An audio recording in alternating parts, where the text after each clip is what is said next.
इस खरीफ सीज़न में ख़ास करके हम देखें तो बिहार में मानसून थोड़ा देर से सक्रिय हुआ, लेकिन ख़ास करके देखें तो अगस्त के महीने में बहुत अच्छी बारिश हुई कुछ ज़िलों में। कुछ ज़िलों में सामान्य से कम तो कुछ ज़िलों में सामान्य से अधिक बारिश हुआ।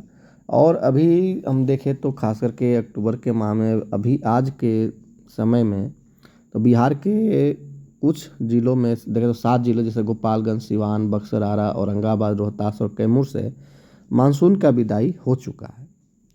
और आने वाले 4 से 5 दिनों में हम देखें तो बिहार के सभी ज़िलों से मानसून की विदाई हो जाएगी।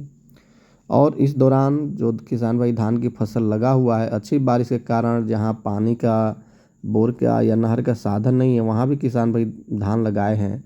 तो ऐसे में धान देखा जाए तो जो कम अवधि के हैं वो धान फूट के बालियाँ निकल रही है। और कुछ बाली अभी जो है देखा जाता है वो गाभा अवस्था में ही है। तो ऐसे में देखें तो धान की फसल के लिए पानी की आवश्यकता पड़ सकती है। और ऐसे में रोग ब्याध भी ज़्यादा बढ़ रहा है धान के खेतों में। अभी देखें तो खास करके दिन में हम आसमान में बादल छाए हुए भी रह रहा है, तभी भी गर्मी उमस वाली पड़ रही है। और इसका कारण ये है कि सुबह और शाम में देखें तो 70 से 80% तक आर्द्रता रहती है, और यही दोपहर में आर्द्रता कम हो जा रही है। अगर हम बिहार के मौसम पूर्वानुमान को देखें तो 9 अक्टूबर को 8:30 सुबह से देखें 10 अक्टूबर 8:30 सुबह तक तो बिहार के 20 जिलों में कुछ स्थानों पे हल्के बारिश होने की संभावना है। जैसे हम देखें गया, जहानाबाद, पटना, नालंदा, शेखपुरा, नवादा, लखीसराय, जमुई, बेगूसराय, खगड़िया, भागलपुर, बांका, मुंगेर, सहरसा, सुपौल, अररिया, मधेपुरा, पूर्णिया, कटिहार और किशनगंज। बाकी बिहार के 18 जिलों में हम देखें तो कहीं भी बारिश की संभावना नहीं है। वही हम खास करके देखें 10 अक्टूबर को 8:30 सुबह से 11 अक्टूबर को 8:30 सुबह तक तो बिहार के 12 जिलों में देखें तो कुछ स्थानों पे ही हल्के बारिश होने की संभावना, जैसे सुपौल, अररिया, किशनगंज, पूर्णिया, कटिहार, भागलपुर, बांका, जमुई, मुंगेर, खगड़िया, सहरसा और मधेपुरा जिला में।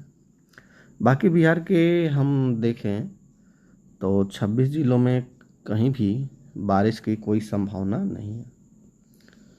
यही हम देखें खास करके 11 अक्टूबर को 8:30 सुबह से 15 अक्टूबर को 8:30 सुबह तक तो बिहार के किसी भी ज़िले में कहीं भी बारिश की कोई संभावना नहीं है। अगर इस समय हम देखें खास करके अलर्ट का तो 9 अक्टूबर को खास करके हम देखें तो बिहार के 5 जिलों में बांका, भागलपुर, खगड़िया, मुंगेर, जमुई, इन 5 जिलों में हम देखें तो वज्रपात, आकाशीय बिजली गिरने और मेघ गर्जन का येलो अलर्ट जारी किया गया है। वहीं इसके अलावा बिहार के हम 33 जिलों का देखें तो कहीं भी किसी भी ज़िले में देखें तो कोई भी चेतावनी आकाशीय बिजली गिरने या भारी बारिश का कोई भी अलर्ट जारी नहीं किया गया है। वहीं अगर हम 10 अक्टूबर को 8:30 सुबह से 15 अक्टूबर को 8:30 सुबह तक देखें तो बिहार के 38 जिलों में किसी भी स्थान पर भारी बारिश या आकाशीय मेघ गर्जन की कोई संभावना नहीं है, और यहाँ कोई भी चेतावनी जारी नहीं किया गया है।